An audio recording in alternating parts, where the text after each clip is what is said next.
Hi guys, so we are going to be learning our technique today, which is called orthographic drawing. It can be quite simplistic and it also could be quite complicated depending on sort of how far you would like to develop your skills today. So I am going to start just with some basics. What you're going to need to do is choose yourself a product. The product can be anything of your choice really. I would try not to go for something that's too detailed. So if you've got access to like a spare mobile phone or something like that, that would be great, because obviously things like mobile phones don't have too many buttons and details within them these days.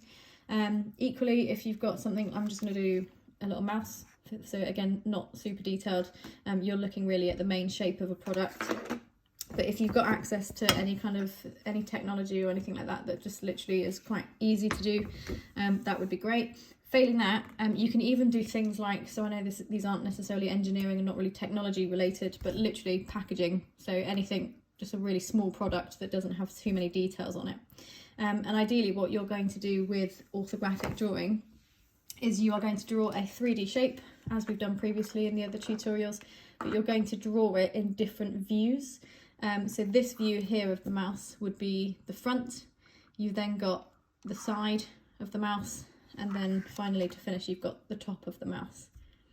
So you're aiming to draw a 3D product but in 3 different views. So you're drawing in 2D but showing and representing a 3D product. So to get started, the first thing you're going to need to do is draw the front of your mouse, and you are going to need access to a ruler in order to measure things quite accurately. So if you're doing a larger product, I would probably halve your measurements. But if you feel like it would fit on your page, it's probably easier to find something that's going to fit on your page, because you will essentially draw the front of it, leave a space at the top, and then you will also have the side. So if it fits on your page, then you know that your measurements are going to be fine to fit on a sheet of A4. So with regards to your measurements, you need to make sure that you're getting these as accurate as possible. So the length of my mouse is 9.5 centimetres. So I'm just going to start by just really faintly drawing a line. You might not even pick this up on the camera. I'm not sure if that'll show. And then also measure the sort of thickness of the widest part of your product as well. This one's 5.5 across.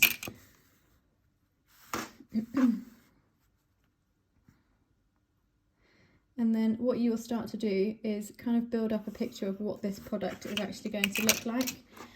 You should really try and measure all of the different parts. So if you were doing this really accurately, you would measure, for example, the sort of outside perimeter of that. I don't know if you can see the clear plastic that goes around it.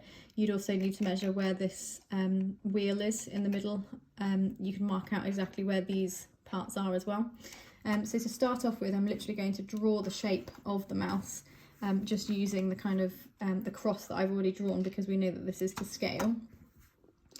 So my mouse is literally, as you'd expect, more of an oval shape. So I'm just going to very briefly draw. If you've got a product that's quite boxy, I would probably draw all of your dimensions on here, but because this is literally a rounded product, I am going to need to do a little bit of this freehand. And again, once you've got the basic shapes, if you want to start to rub out guidelines or go over things in fine liner, then by all means you can do that.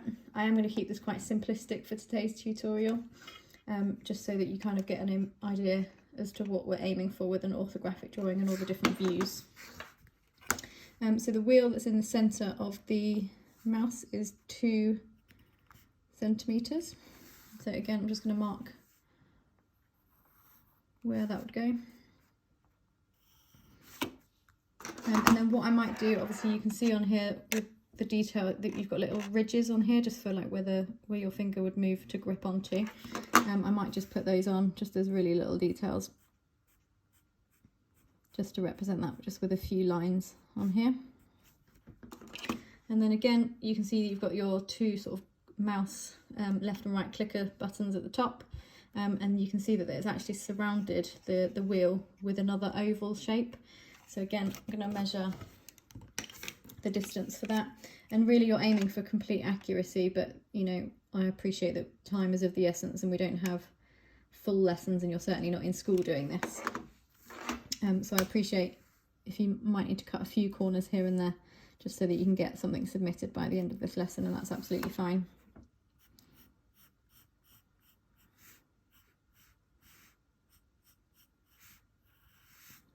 You can go back and add further details at a later point if needed. So these are the buttons that I'm just drawing on now. That outside perimeter there would be the plastic casing that I showed you. And obviously you're going to duplicate this on both sides. And you start to just build up a picture of what this mouse actually looks like. So hopefully you can see I've got the basic shapes on there at the moment. Certainly not very detailed at the moment.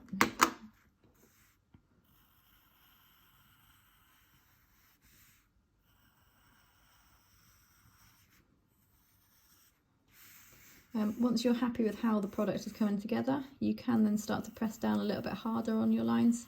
You can also start to use fine liner if you've got access to a fine liner. Just for speed, I'm not going to use fine liner at all in this video today.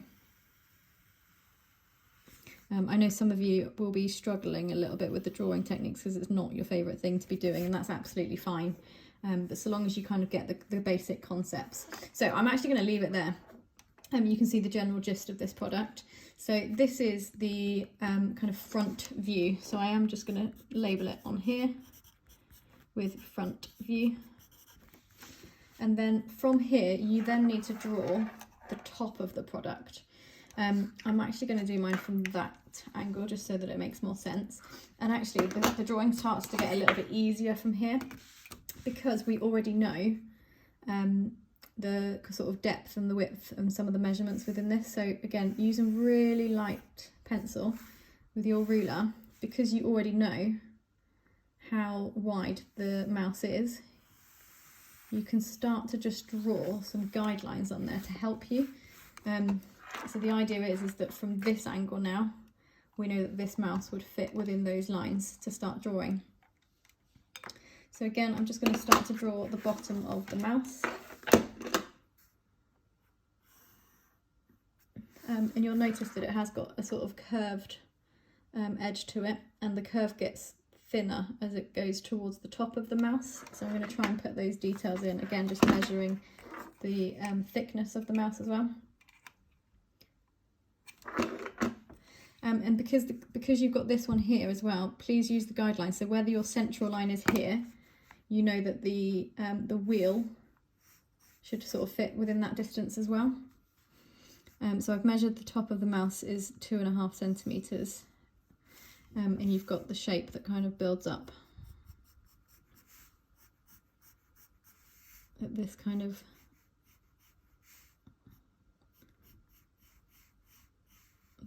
shape. Again, that's not perfect because I'm having to do corners sort of freehand, but I know that the two measurements that I've got here are correct.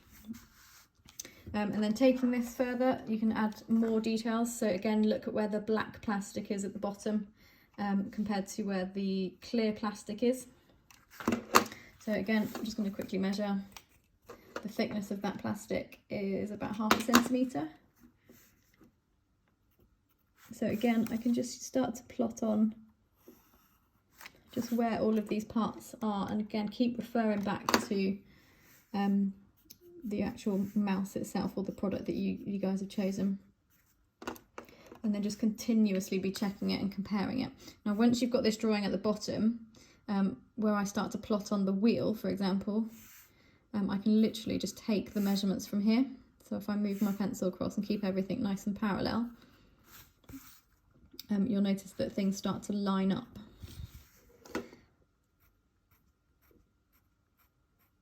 Again, just plot those on there for now.